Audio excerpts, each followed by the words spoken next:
On a bright, normal afternoon, the sound of a front door slamming shut echoed through an empty house. Inside, a 16-year-old girl, her backpack heavy and her school uniform feeling stiff, was all alone. What followed was a choice made with good intentions, a trust placed in a familiar face, and a terrifying descent into a nightmare that would challenge everything she knew about safety and home.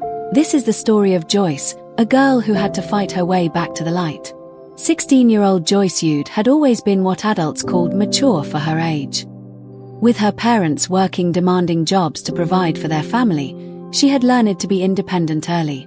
After school, while her classmates rushed to playgrounds or gathered at each other's homes, Joyce would walk the familiar path to her own front door, fishing her house key from her backpack with practiced ease. The click of the lock turning had become the soundtrack to her afternoons, a sound that meant another few hours of solitude until her parents returned home, exhausted but loving, around 7 in the evening. Joyce didn't mind being alone, or so she told herself. She had her writing, pages and pages of stories that flowed from her imagination onto paper like water from a spring. She had her basketball, which she'd dribble in the driveway until the neighbors complained about the rhythmic thudding against concrete.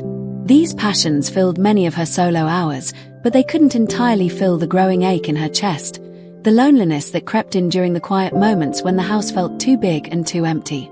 Her parents, Mr. and Mrs. Yude, were good people who worked tirelessly at their respective jobs. Mr. Yude managed a small logistics company, often staying late to ensure shipments went out on time. Mrs. Yude worked as a nurse at the local hospital, pulling double shifts to make ends meet. They loved Joyce fiercely, but their demanding schedules meant they often missed the subtle signs that their bright, capable daughter was struggling with isolation. It was Mrs. Yude who first noticed the way Joyce's shoulders would sag slightly when she mentioned spending another afternoon alone. It was Mr. Yude who saw how his daughter's eyes lit up whenever they had unexpected company. They began to worry, not about Joyce's safety in terms of accidents or emergencies, but about the emotional toll of so much solitude on a young person who was naturally social and vibrant. That's when they thought of Uncle Donald. Donald wasn't actually Joyce's uncle, but he was one of those family friends so close that the title had stuck since Joyce was small. He lived just 3 houses down, a man in his 50s who had been their neighbor for nearly a decade.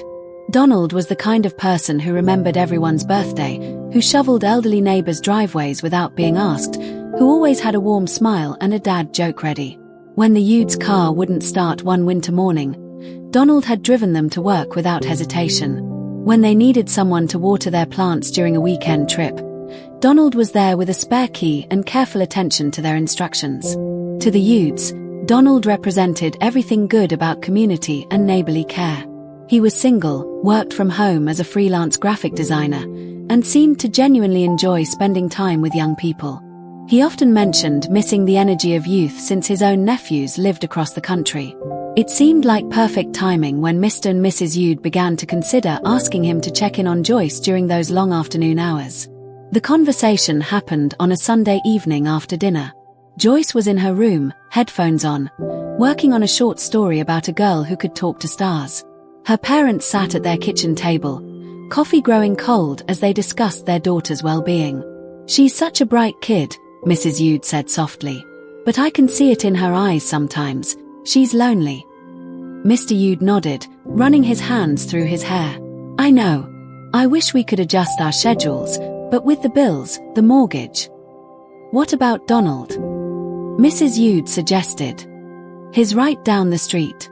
Joyce has always liked him, and he's so good with kids when they visit."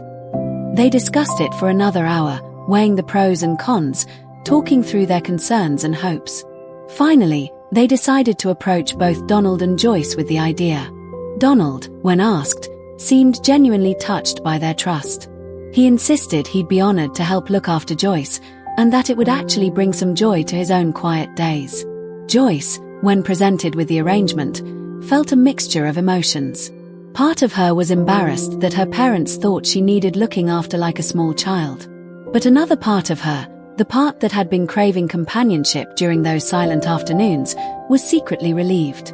Donald had always been kind to her, treating her like a person with interesting thoughts rather than just a kid to be tolerated.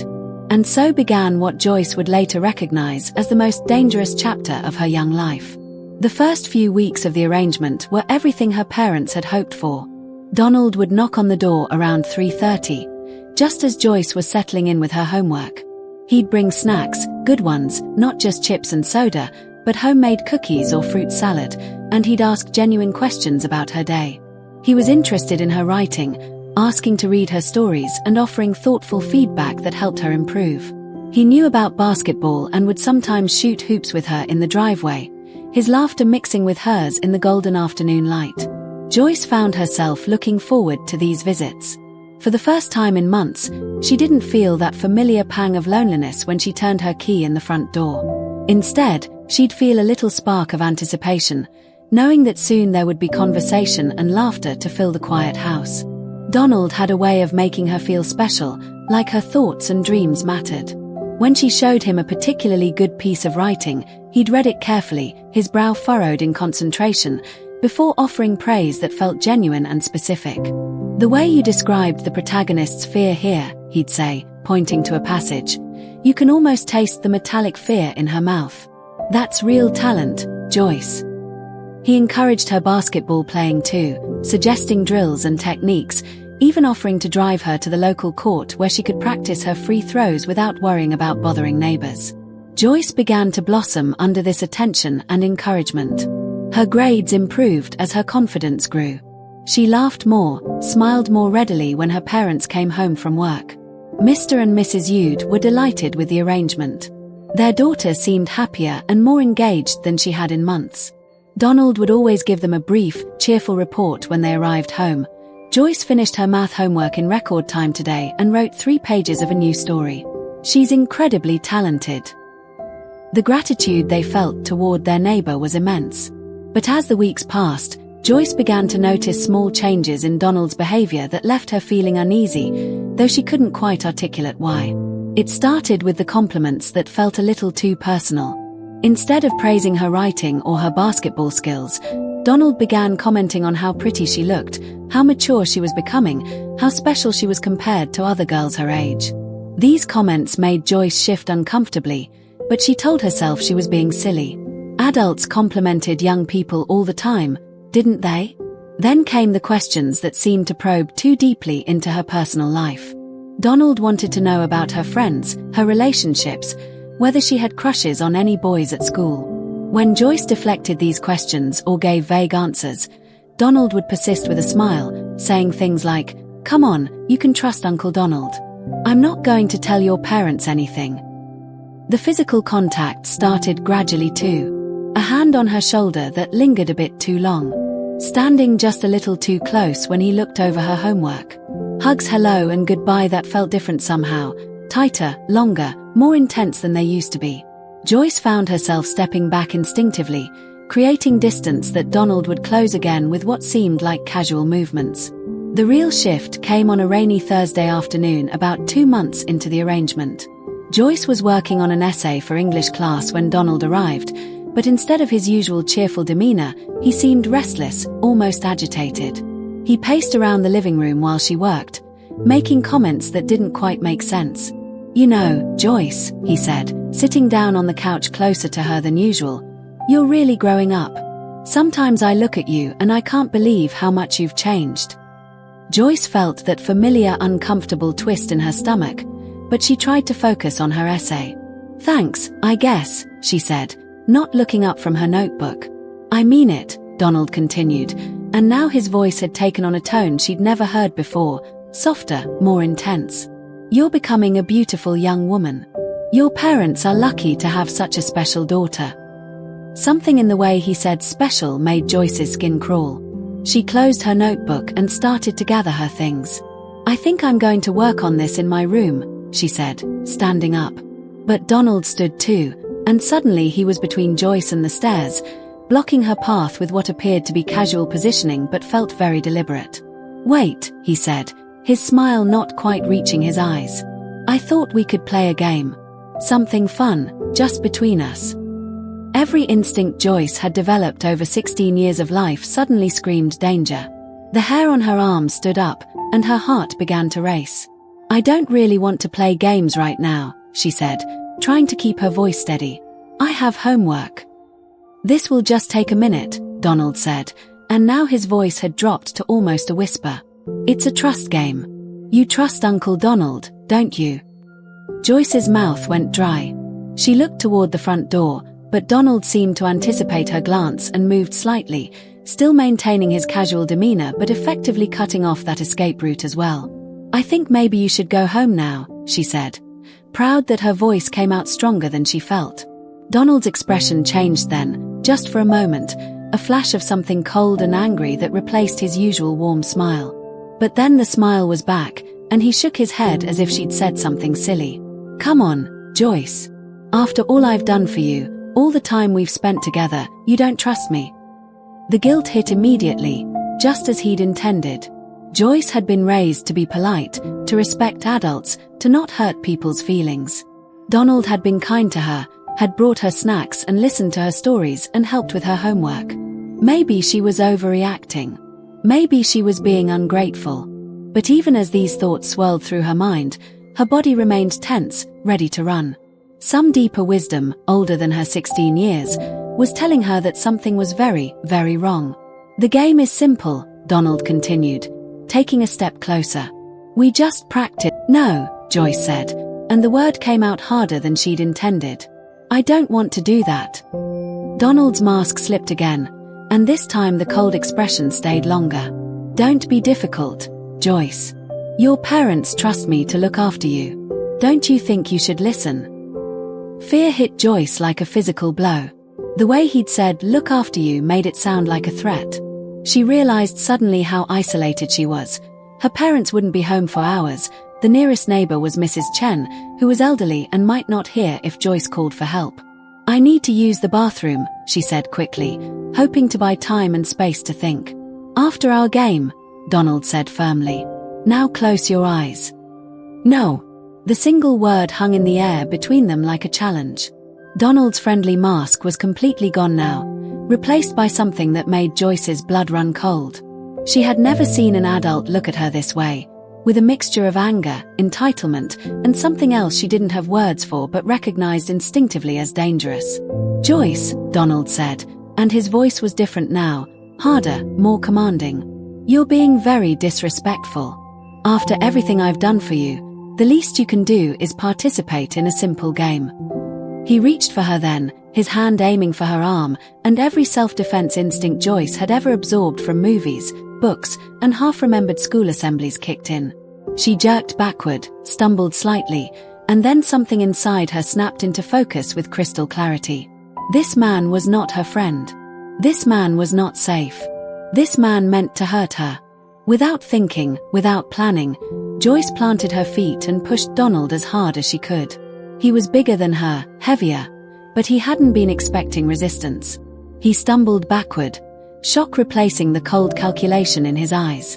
Joyce didn't wait to see him recover his balance. She ran. She grabbed her backpack from where it had fallen and bolted toward the front door, her heart hammering so loudly she could barely hear Donald shouting behind her. "Joyce! Get back here! You're making a big mistake." But Joyce was already outside, running down her own front walk and toward the street. She could hear Donald's footsteps behind her, could hear him calling her name, but she didn't look back. She ran like her life depended on it, because some part of her understood that it might. She didn't stop running until she reached her mother's hospital, bursting through the doors of the emergency department where Mrs. Yude worked, wild-eyed and breathless. The security guard started to approach her, but Mrs. Yude appeared as if summoned by maternal instinct, her face immediately creased with concern. "Joyce! Baby, what's wrong? What happened?" And then Joyce was in her mother's arms, shaking and crying and trying to explain what had happened, the words tumbling out in a rush of fear and adrenaline. Mrs. Yude listened with growing horror, her protective instincts flaring as she held her daughter close. "We're going home right now," Mrs. Yude said firmly. "And we're calling your father, and we're calling the police." The drive home was tense, with Mrs. Yude repeatedly asking if Joyce was hurt, if Donald had touched her, if she needed medical attention.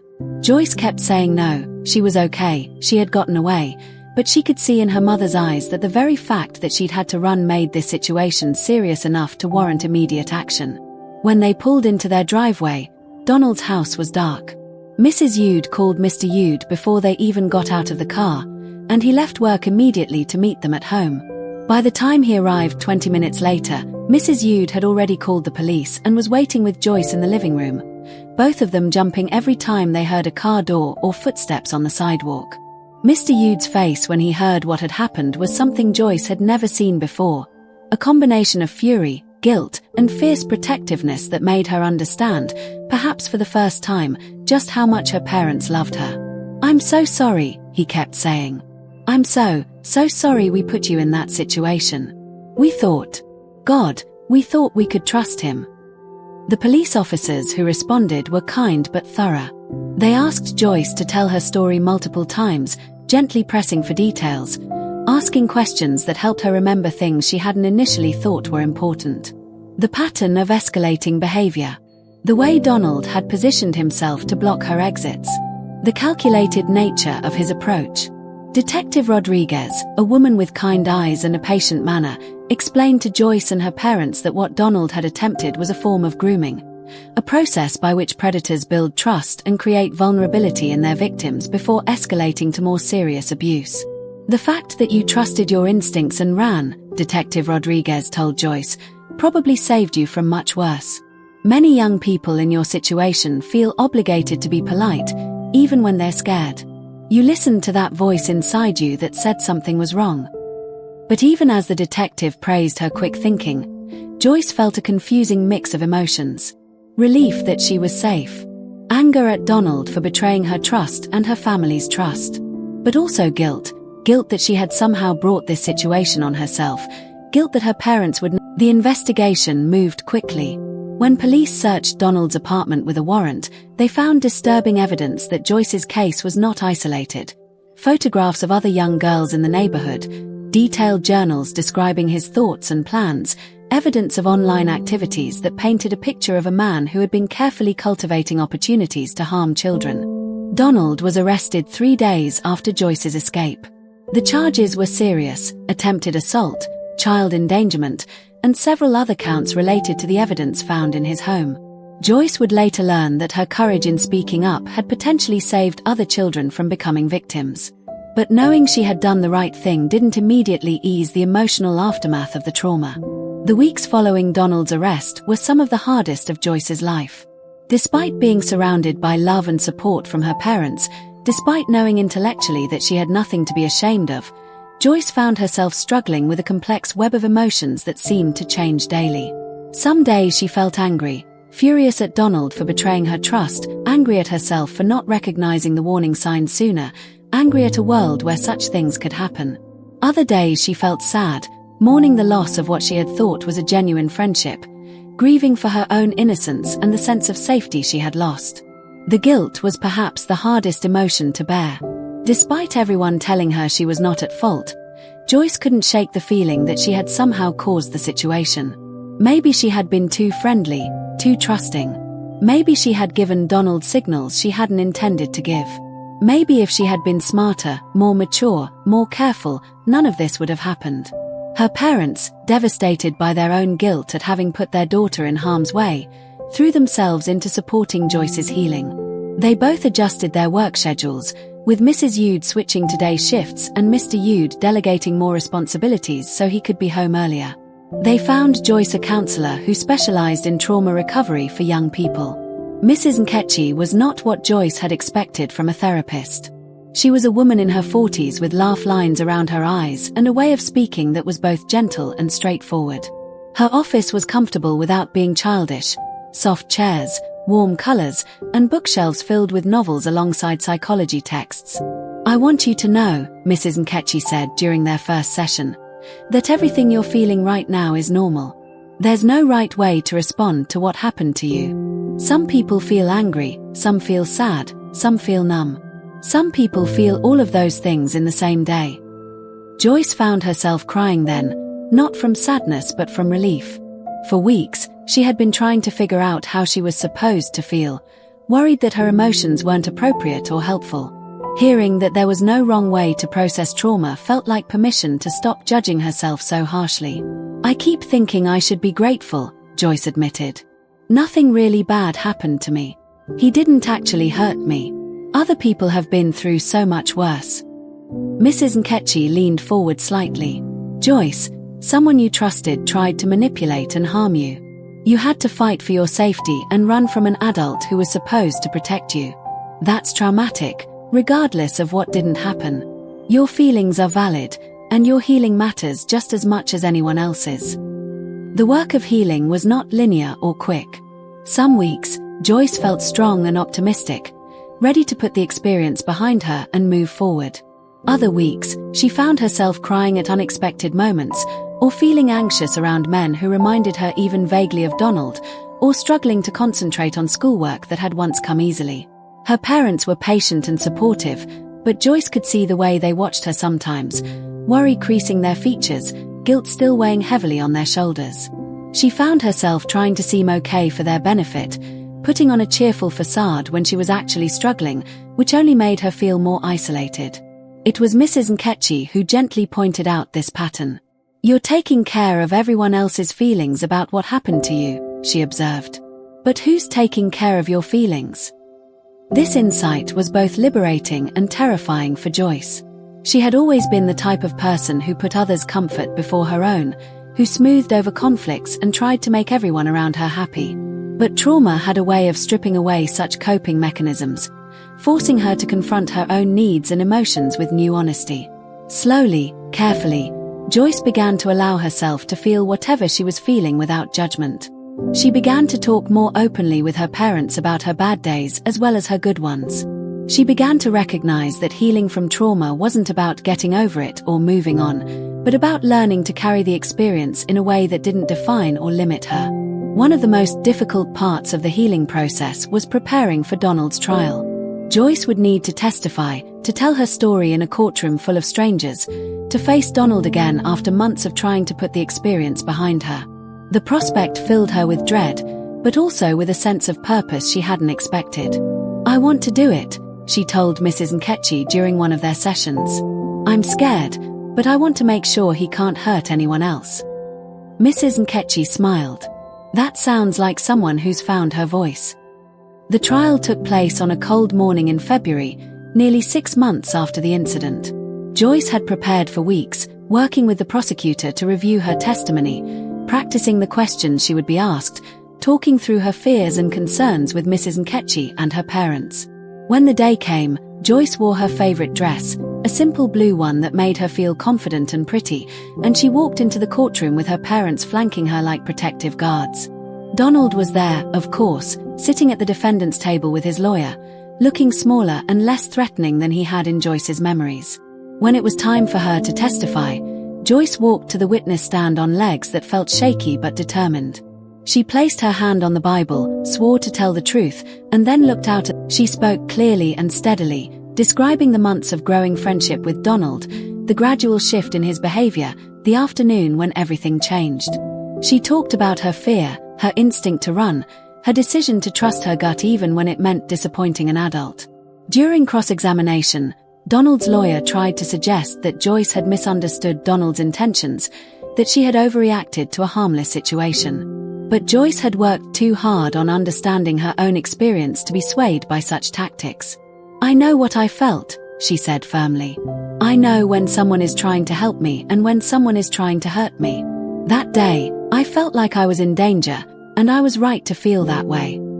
When she stepped down from the witness stand, Joyce felt something she hadn't experienced since before the incident, a sense of her own power. She had found her voice, had used it to tell the truth, had refused to let anyone else define her experience for her. Donald was found guilty on all charges and sentenced to several years in prison. But more importantly for Joyce, she had proven to herself that she could face her trauma and emerge stronger. The months that followed the trial were transformative for Joyce in ways she hadn't expected. Having faced her worst fear, confronting Donald and reliving the trauma publicly, she found that other challenges seemed more manageable by comparison. She threw herself back into her writing with renewed passion, but now her stories had a depth and complexity they hadn't possessed before. She wrote about courage and fear, about the complexity of human nature, about the importance of trusting one's instincts. Her English teacher, noticing the evolution in her work, encouraged her to enter a statewide writing competition for high school students. Joyce was hesitant at first. The idea of submitting her work for judgment by strangers felt vulnerable and risky. But Mrs. Nkechi reminded her that she had already done the hardest thing. She had spoken her truth in a courtroom full of people who might not believe her. Writing a story for a competition was nothing compared to that. The story Joyce submitted was called Finding North, about a young woman lost in the woods who had to choose between following a seemingly friendly stranger who claimed to know the way out, or trusting her own instincts and finding her own path. It was metaphorical, but anyone who knew Joyce's story would recognize the parallels. When the results were announced in April, Joyce's name was called as the first place winner in the high school category. As she walked to the stage to accept her award, Joyce thought about the girl she had been a year earlier, lonely, trusting, vulnerable. That girl was still part of her, but she was no longer the whole story. Basketball provided another avenue for healing and growth. Joyce had always enjoyed the sport, but after the trauma, she found that the physical exertion and team camaraderie offered a kind of therapy that talk couldn't provide. The rhythmic sound of the ball against the court, the satisfaction of a perfect shot, the trust required to work with teammates, all of it helped her reconnect with her body and her sense of agency. When tryouts for the school team were announced, Joyce decided to audition. She made the team as a starting guard, bringing a combination of skill, determination, and leadership that impressed her coaches and teammates.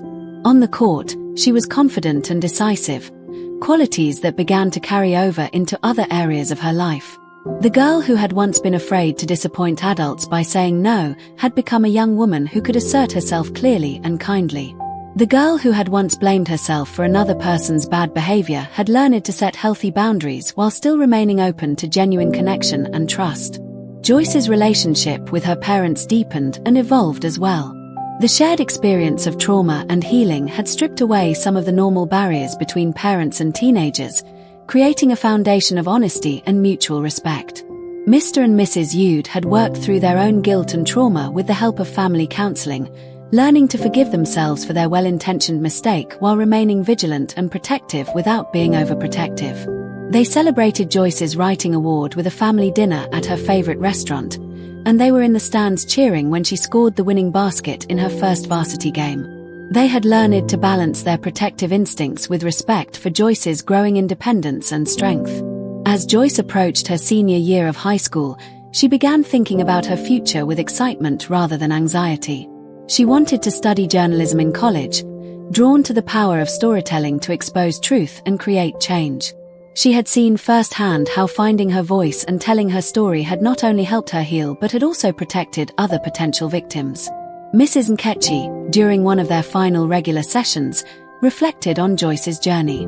"When I first met you," she said, "you were a young woman who had survived something terrible but was still letting that terrible thing define her. Now I see someone who has integrated that experience into a larger, richer story about resilience and strength." Joyce smiled. "I used to think that what happened to me was the worst thing that could have happened. And it was horrible. I don't want to minimize that. But in some ways, it also led to the best things. I found out I was braver than I knew. I learned to trust myself. I got closer to my parents. I found my voice as a writer." She paused, considering her words carefully. "I wouldn't choose to go through it again, and I wouldn't wish it on anyone else. But I'm not ashamed of it anymore. It's part of my story, but it's not the end of my story." On graduation day, as Joyce walked across the stage to receive her diploma, she thought about the journey that had brought her to this moment. In the audience, her parents beamed with pride. Mrs. Nkechi applauded from the section. Joyce had come to understand that resilience wasn't about bouncing back from trauma as if it had never happened. Resilience was about integrating difficult experiences into a fuller, more complex understanding of herself and the world. It was about learning to carry pain without being crushed by it, to find meaning in suffering without being grateful for it, to help others without being defined by victimhood. The acceptance letter from her top choice journalism program had arrived 3 weeks earlier, and Joyce had read it with a sense of destiny fulfilled. She would study storytelling, but more than that, she would study how to use stories to create change, to give voice to the voiceless, to shine light on darkness. Her first college essay, written in response to a prompt asking students to describe a challenge they had overcome, told the story of a 16-year-old girl who had learned to trust her instincts, find her voice, and transform trauma into strength.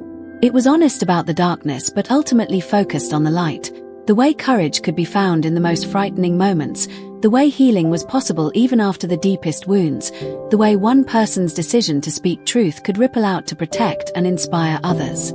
As Joyce packed for college that summer, she found the journal she had kept during the hardest months of her recovery. Reading through the entries, she could trace her emotional journey from victim to survivor to advocate. The early entries were full of pain, confusion, and self-doubt. But gradually, they showed the growth of insight, strength, and purpose. Her final entry, written the night before she left for college, read, "I used to think that what happened with Donald was a detour from my real life, something I had to get past to return to who I was supposed to be.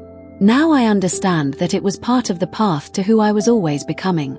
Every person who survives trauma and finds the courage to tell their story makes it a little easier for the next person to recognize danger, to trust their instincts, to find their voice, to heal.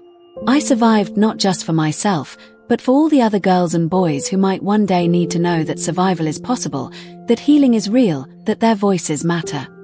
If this story resonated with you, hit that like button and subscribe for more stories that touch the heart and spark the mind. Joyce's journey reminds us that while we cannot always control what happens to us, we can choose how we respond. We can choose to find our voice, to trust our instincts, to support each other through the darkness, and to believe in the possibility of healing and growth even after the most difficult experiences. Joyce's story is ultimately one of hope. Hope that trauma doesn't have to define us, that healing is possible with support and determination, that finding our voice can not only save ourselves but can protect and inspire others. In a world that sometimes seems full of dangers and betrayals, Joyce's courage to trust her instincts, speak her truth, and transform her pain into purpose offers a powerful reminder that the human spirit is remarkably resilient, and that even in our darkest moments, we have more strength than we know. Thank you for listening to Joyce's story. Until next time, keep believing in the power of resilience, the importance of speaking truth, and the incredible strength that lies within each of us.